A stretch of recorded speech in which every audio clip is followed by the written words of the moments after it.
ఎందుకంటే నేను జైలుకి వెళ్ళి ఇబ్బంది పడ్డది ఆ పార్టీ ద్వారానే.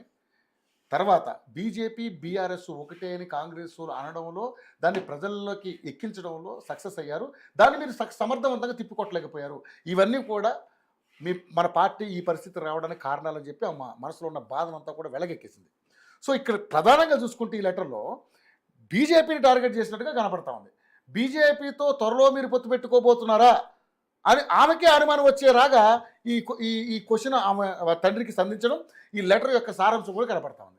సో దాని మీద బీజేపీ పార్టీ ఎటువంటి దాని మీద ఎలా స్పందిస్తుంది? అందరికీ నమస్కారం. నిన్నటి నుండి ఏదైతే కవిత గారు రాసిన కవిత తండ్రికి రాసిన కవిత పార్టీలో వాళ్ళ కార్యకర్తల్లో కలవరము, కలకలము, కలంకం కూడా తెచ్చి పెడతా ఉంది. పెద్ద వ్యాసాలు రాసుకొచ్చారు మీరు. ఎందుకంటే అది వాళ్ళ దాంతో పాటుగా కేటీఆర్ ని కూడా కలవర పెడుతుంది. కేటీఆర్ ని, హరీష్ రావుని కార్యకర్తల్లో కాక పుట్టిస్తా ఉంది. ఇవన్నీ కూడా జరుగుతూ ఉన్నాయి. అన్ని ఛానల్లో ఇదే డిస్కషన్ నడుస్తూ ఉంది. ఎందుకంటే ప్రధానంగా చెప్పాలంటే 25 సంవత్సరాలు వాళ్ళ పార్టీ పుట్టిన తర్వాత సిల్వర్ జూబ్లీ మీటింగ్ జరుపుకున్నారు. అక్కడి నుంచి మొదలైంది మొత్తం. అక్కడి నుంచి మొదలైంది పొగ. ఇప్పుడు నిప్పు వచ్చింది. పొగ వచ్చి తర్వాత నిప్పు వచ్చిందా? అంటే అంటే స్పార్క్ పెట్టారు. ఎందుకంటే ఆ టైంలో హరీష్ రావు గారి ఫోటో లేదు. హరీష్ రావు గారు అలిగిండు. హరీష్ రావుతో పాటుగా హరీష్ రావు కాకుండా మరి కేటీఆర్, కేసీఆర్ కనిపించింది ఎక్కడైనా కూడా కట్అవుట్లలో అని చెప్పేసి అప్పట్లో నుంచి మొదలైంది మొత్తం టోటల్ గా. అప్పటి నుంచి డిస్కషన్స్ మొదలైనవి.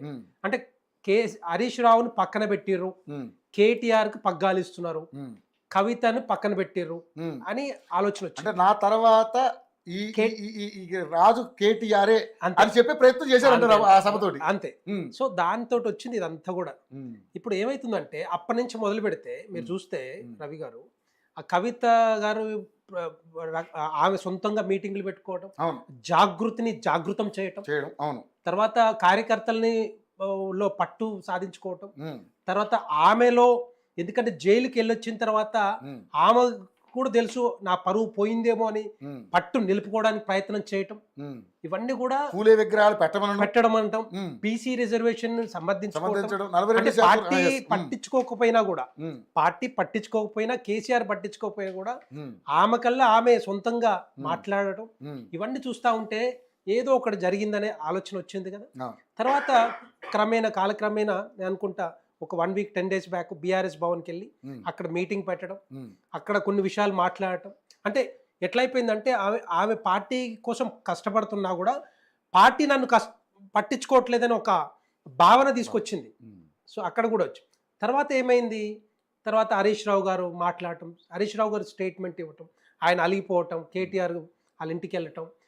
హరీష్ రావు గారు ఏం మాట్లాడిండు, నేను ఒకవేళ పనిచేయాల్సి వస్తే పార్టీలో పనిచేయాల్సి వస్తే కేసీఆర్ తర్వాత కేటీఆర్ ఆధ్వర్యంలోనే నాయకత్వంలోనే పనిచేస్తానని చెప్పుకోవాల్సిన పరిస్థితి వచ్చింది ఆడ. అంటే చూడండి మీరు, పార్టీకి పిల్లర్లు ఎవరు? 2 ముందల, కేసీఆర్ గారు, హరీష్ రావు గారు. ఆ తర్వాత వచ్చిన కేటీఆర్ ఉద్యమం ఉన్నప్పుడు వాళ్ళిద్దరే కదా వాళ్ళ పార్టీ. ఇక నిజంగానే ఒక రకంగా చెప్పాలంటే సూర్యచంద్రుడు లాగా తీసుకొచ్చి కేసీఆర్ గారు వాళ్ళిద్దరిని కొడుకుని కూతురు తీసుకొచ్చి పదవులు అలంకరించి వాళ్ళకి రాజకీయ భవిష్యత్తు ఇచ్చినట్టు. ఆయన అసలు కేసీఆర్ ఏమన్నాడు, నా కొడుకే రాడు, నా కూతురే రాడు అని చెప్పారు అప్పుడు. ఏది రాజకీయాల్లోకి. మరి రాజకీయాలకు వచ్చిన తర్వాత కొడుకుకు కూతురికి ప్రాధాన్యం ఇచ్చారు. మంత్రులు అయినరు, ఎంపీలు అయినరు, రకరకాల పోస్టులు వచ్చినాయి. సో హరీష్ రావుని పక్కన పెట్టడానికి ప్రయత్నంలోనే భాగంగానే ఇదంతా కూడా జరుగుతా ఉంది. ఇప్పుడు ఈ లెటర్ సారాంశం కూడా హరీష్ రావుని పక్కన పెట్టే అదొకటి. రెండవ పాయింట్ ఏంటంటే, ఇప్పుడు హరీష్ రావు కేటీ ఇప్పుడు ఈ లెటర్ ఎప్పుడు రాశారు తెలియదు. 2వ తారీఖు డేట్ వేసిందా సార్? 2వ తారీఖు అంటే ఈ రోజు ఎంత? 23, నిన్న 22. అంటే 20 రోజుల తర్వాత బయటకి ఎందుకు వచ్చింది? 20 రోజుల కంటే ముందర ఇక్కడ ఉందా కవిత? లేదా అని అనుకుంటా ఇక్కడే ఉన్నట్టుంది అప్పుడు ఆ టైంలో. అమెరికా లేదు కానీ లెటర్ అయితే రీచ్ అయింది కదా. వాళ్ళ ఫాదర్కి వెళ్ళిన లెటర్ బయటకి ఎట్లా వచ్చింది? కేటీఆర్ తీసుకొచ్చిండా, ఇంకొకరు తీసుకొచ్చి? అనుమానాలు కూడా అదే ఇందులో చాలా మంది కీలక పండుగ ఇంకొకటి, ఈ లెటరు సంతోషరావు బయటికి తీసుకొచ్చాడా అనేది కూడా చాలా మంది అనుమానాలు వ్యక్తం చేశారు. ఇప్పటికే పార్టీ సచ్చి బతుకుతున్న పార్టీని మళ్ళీ దీన్ని బతకడానికి లేపడమే ఈ యొక్క హరీష్ రావు గారు కానీ కేటీఆర్ లో గారు కానీ భాగం అనుకుంటున్నాను నేను. అంటే లెటర్ తీసుకొచ్చి కొద్దిగా బతికిద్దామనే ఆలోచనతో తర్వాత ఆమెను పక్కన పెట్టడం. ఎందుకంటే కొన్ని విషయాలు కనబడతా ఉన్నాయి. నా మీద నమ్మకం పోయిందా డాడీ, నా మీద నేను లిక్కర్ కేసులో ఇరుక్కపోయిన తర్వాత జైలుకి వెళ్ళి వచ్చిన తర్వాత నా మీద నమ్మకం పోయిందా,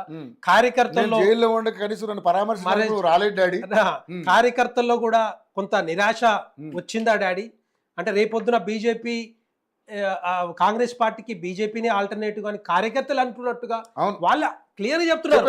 అంటే ఆమెకి సర్వే రిపోర్ట్లు కానీ వీళ్ళకి అలవాట్లే కదా. కేసీఆర్ కి సర్వే రిపోర్ట్లు, అందరికీ సర్వే రిపోర్ట్లు అలవాటే. సర్వే రిపోర్ట్లు కానీ సర్వేలు చేయించుకోవటం, కార్యకర్తలు మాట్లాడటం, రిపోర్ట్లు తెప్పించుకోవడం బాగా అలవాటు. సో ఉన్నట్టు చెప్తా ఉన్నారు. కాంగ్రెస్ పార్టీకి బీజేపీ నెక్స్ట్ ఆల్టర్నేటివ్ అని కార్యకర్తలు అనుకుంటున్నట్టు. ఎందుకంటే మనం చూసాం, ఈ బీఆర్ఎస్ ని ఓడించాలనుకున్నాం, కేసీఆర్ ని ఓడించాలనుకున్నాం, మేము ఉద్యమం చేసినాం, భారతీయ జనతా పార్టీ తరఫున ఉద్యమ బాట పట్టినాం, పాదయాత్ర చేసినాం బండి సంజయ్ గారి ఆధ్వర్యంలో, అప్పట్లో పార్టీ అధ్యక్షులు. సో ఆ తర్వాతనే కదా బట్టలు ఊడబీకి మరి రోడ్డు మీద కూర్చోబెట్టింది పార్టీని, బీఆర్ఎస్ పార్టీని. సో ఆ రోజు నుంచి ఇప్పటివరకు బతికి లేస్తుందా, ఏమన్నా లేవడానికి ప్రయత్నం చేస్తుంది, కానీ ఎట్టి పరిస్థితుల్లో ఎందుకంటే చూసాం కూడా మనం కూడా అయిపోయింది. అప్పుడు పార్లమెంట్ ఎలక్షన్ లో చూసాం, అసెంబ్లీ, పార్లమెంట్, ఎమ్మెల్సీ ఎన్నికలు, ఇవన్నీ వరుస క్రమంలో చూస్తున్నాం.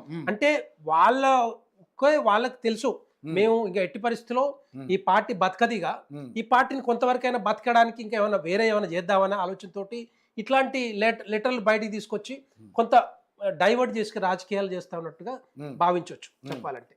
సో అది వాళ్ళ ఇష్టం, ఏమైనా చేసుకొని రేపు వచ్చిన తర్వాత ఏం మాట్లాడుకుంటారు, వాళ్ళ డాడీతో ఏం మాట్లాడతారు, రేపొద్దున కేటీఆర్ తో వాళ్ళ అన్నతో ఏం మాట్లాడతారో వాళ్ళ ఇష్టం. కానీ ఇక్కడ కవిత లేఖలో పేర్కొన్నట్టుగా ఒకవేళ నిజంగానే కేసీఆర్ గారు మిమ్మల్ని కానీ మీ పార్టీని కానీ, అంటే మిమ్మల్ని అంటే నాయకుల్ని టార్గెట్ చేస్తున్నాడు, ఎవరిని, అరే కిషన్ రెడ్డి గారిని కానీ, బండి సంజయ్ గారిని కానీ, లేదా కొంతమందికి మీద ఏదో మాట్లాడుతున్నారు, కేటీఆర్ మాట్లాడుతున్నారు, కేసీఆర్ గారు మాట్లాడుతున్నారు. కానీ పార్టీని ఏమంటలే, అంటే మోడీ యొక్క అండదండలు, మోడీ యొక్క ఆశీర్వాదం కోరుకుంటూ ఈ పార్టీతో త్వరలో పొత్తు పెట్టుకునే అవకాశాలు ఏమైనా ఉన్నాయా, అటువంటి ప్రక్రియలు ఏమైనా జరుగుతున్నాయి? ఎట్టి పరిస్థితుల్లో భారతీయ జనతా పార్టీ సింగిల్ గా పోటీ చేయబోతా ఉంది. ప్రధాన ప్రతిపక్షంగా నిలబడింది. రేపొద్దున సింగిల్ గా పోటీ చేస్తా ఉంది, ఎవరితో పొత్తు ఉండదు. సింగిల్ గా పోటీ చేయాలంటే మీ పార్టీలో క్యాడర్ ఉంది కానీ సరైన నాయకుడు లేడని మీ పార్టీ నాయకులు చెప్తా. నాయకుడు వస్తున్నాడు, ఇప్పుడు నాయకుడు వస్తున్నాడు. కొన్ని రోజుల్లో మీకే తెలుస్తుంది, మీడియాకి తెలుస్తుంది, అందరికి తెలుస్తుంది. నాయకుడిని, సమర్థవంతమైన నాయకుడిని తీసుకొస్తా ఉన్నాం. డెఫినెట్ గా అదే నాయకుడు కాదు, నాయకుల గురించి మాట్లాడుతున్నాం. అదే ఒకవేళ ఈ క్యాండిడేట్ ఇప్పుడు పివి రెడ్డి గారిని పెడితే పక్కా గెలుస్తాడని సపోర్ట్ చేసే క్యాడర్ మీద ఉన్నా కానీ పివి రెడ్డి గారి మీద ఆ క్యాడర్ నమ్మకం ఉందా లేదా అనేది ఇక్కడ అది అలాగా అది మేము చేస్తాం. డెఫినెట్ గా ఆ భావన వస్తుంది, ఆ ఏర్పాటు చేస్తాం, ఆ నమ్మకం వచ్చేటట్టు చేస్తాం, కార్యకర్తల్లో బలం నింపుతాం, ముందుకు పోతాం, పోటీ చేస్తాం, గెలుస్తాం. కానీ పెట్టుకోరు, పొత్తు మాత్రం ఎట్టి పరిస్థితులు పెట్టుకోం. ఇప్పుడు కాదు నేను చెప్పింది, చాలా మంది పెద్ద మంత్రులు కూడా, కేంద్ర మంత్రులు, బీఆర్ఎస్ వాళ్ళకు ఇప్పుడు కేసీఆర్ ఆ నమ్మకం ఉన్నప్పుడు మీకెందుకు? మాకు అవసరం లేదు. ఎందుకంటే ఆల్రెడీ మేము ఆల్టర్నేటివ్ గా మేము అవతరించినాం.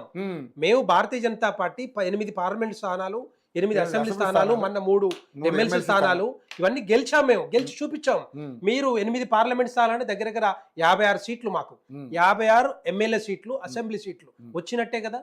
అంటే కార్యకర్తలు వేస్తేనే కదా, ప్రజలు వేస్తేనే కదా మా కోట్లు గెలిచింది కూడా. సో అంత బలంగా మేము ఉన్నాము అని చెప్పి ఈరోజు భారతీయ జనతా పార్టీ కాదు, రాష్ట్ర ప్రజలందరూ కూడా అనుకుంటున్నారు. సో ఎట్టి పరిస్థితుల్లో ఏ ఎన్నికలు వచ్చినా కూడా వీళ్ళ 2 పార్టీలకు ఆల్టర్నేటివ్ గా అవతరించే పార్టీ ఏదంటే భారతీయ జనతా పార్టీ అధికారంలోకి వస్తుంది. మీరు వెళ్ళి, రవి గారు ఒక్కటే మాట చెప్తాను, మీరు గ్రామాలకు వెళ్ళండి, గ్రామాల్లో అక్కడక్కడ మీరు ర్యాండమ్ సర్వే చేయండి, తీసుకోండి, ఒక 10 మందినో 20 మంది తీసుకోండి, అడగండి నెక్స్ట్ ఆల్టర్నేటివ్ గా కాంగ్రెస్ కి ప్రత్యామ్నాయంగా వేరే పార్టీ అంటే భారతీయ జనతా పార్టీ అందరూ చెప్తా ఉన్నారు. ఎందుకంటే చూసాం 10 సంవత్సరాలు బీఆర్ఎస్ పాలన, 16 నెలల. అదేంటి మేము చేసిన కొంత సర్వేలో కాంగ్రెస్ కంటే కేసీఆర్ బెటర్ ఎందుకు అంటున్నారు? మరి ఎక్కడన్నారు చెప్పండి? ఈ మధ్య కొన్ని చేసాం, కేసీఆర్ ఎక్కడ రాలేదు సర్వేలు, ఎక్కడ కూడా కనిపించలేదు. మీ నల్గొండ జిల్లాలో చేసాం మేము, కేసీఆర్ ఎక్కడ రాలేదు, సర్వేనే రాలేదు. రిపోర్ట్లే లేవు చెప్పాలంటే. సో అలాంటిది అంటే నల్గొండ జిల్లాలో కొంత వీక్ ఉన్నా కూడా, బట్ అదర్వైజ్ మీరు నార్థన్ స్టేట్ లో చూస్తే డెఫినెట్ గా స్ట్రాంగ్ ఉన్నాం. అది అందరూ తెలుసు, అది నేను చెప్పాల్సిన అక్కర్లే.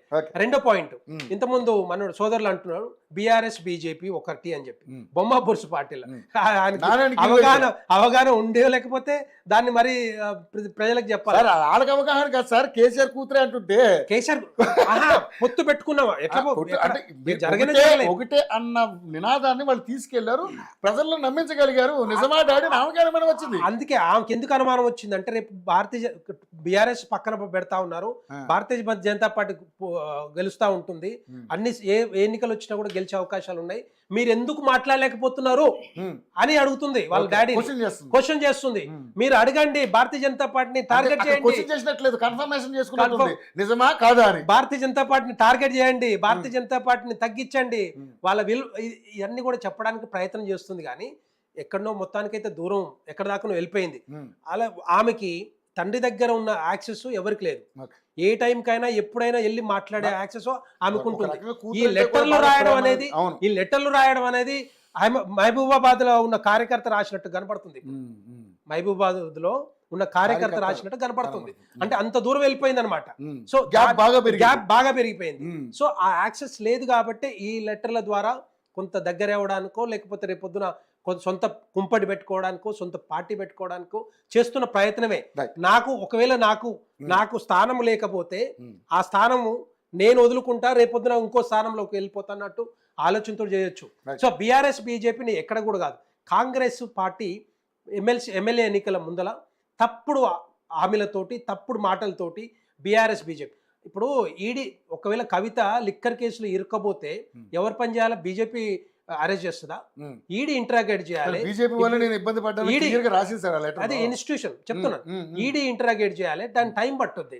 సిబిఐ కానీ టోటల్ గా ఎవిడెన్స్ కలెక్ట్ చేసిన ఆమెకి నమ్ముకోవచ్చు, కానీ ఈడీకి కావద్దు కదా, ఈడీకి ఉండాలి కదా. ఈడీ కానీ సిబిఐ కానీ మొత్తం ఎవిడెన్స్ కలెక్ట్ చేసిన తర్వాతనే రైట్ టైంలో అరెస్ట్ చేస్తారు, లేకపోతే రైట్ టైంలో జైలు పంపిస్తారు, లేకపోతే ఏం లేకపోతే చేయరు. సో 6 నెలలు ఏదైతే 6 నెలలు అది లేట్ అయిందో, కానీ కరెక్ట్గా దాన్ని కాంగ్రెస్ పార్టీ ఏం వాడుకుందంటే, ఈ 2 పార్టీలు ఒకటే, అందుకనే కవితని అరెస్ట్ చేయట్లేదు అని చెప్పేసి తప్పుడు హామీలతోటి, తప్పుడు మాటలతోటి, అబద్ధాలతో పోతే జనాలు నిజంగానే అనుకున్నారు, అరే రేవంత్ రెడ్డి చెప్పింది కరెక్ట్ అని. ఇప్పుడు తెలుస్తుంది జనాలకి, ఇప్పుడు రాష్ట్ర ప్రజలకు తెలుస్తుంది, తెలంగాణ ప్రజలకి తెలుస్తుంది ఎన్ని అబద్ధాలు చెప్పారు. మీరు అలా అనుకుంటున్నారు. ఒకవేళ నిజంగానే వీళ్ళు అలా అనబట్టే మీరు ఆమెను అరెస్ట్ చేశారు అని వీళ్ళు ఇప్పుడు చాలా మంది అనుకుంటున్నారు. అట్లా కాదు, అది కానే కాదు. It's individual institution. అది ఎప్పుడు అరెస్ట్ చేయాలి, ఎప్పుడు ఎవిడెన్స్ కలెక్ట్ చేయాలి, ఎప్పుడు లోపల పంపించాలనేది వాళ్ళు చూసుకుంటారు తప్పితే ఇది ఎక్కడ కూడా పార్టీలకు సంబంధం ఉండదు, భారతీయ జనతా పార్టీకి సంబంధం ఉండదు. కాకపోతే మిగతా పార్టీలు రుద్దడానికి ప్రయత్నం చేస్తాయి. మన ఎన్నికలు గెలిచింది కూడా గందుకే గెలిచింది తప్పితే ఏమి లేదు అక్కడ, అన్ని అబద్ధాలే. కాంగ్రెస్ పార్టీ కానీ రేవంత్ రెడ్డి గారు చెప్పిన అబద్ధాలతోటే మన ఆయనకు 63 సీట్లు వచ్చినాయి. రేవంత్ రెడ్డి గారు అబద్ధాలు చెప్పారు, లేకపోతే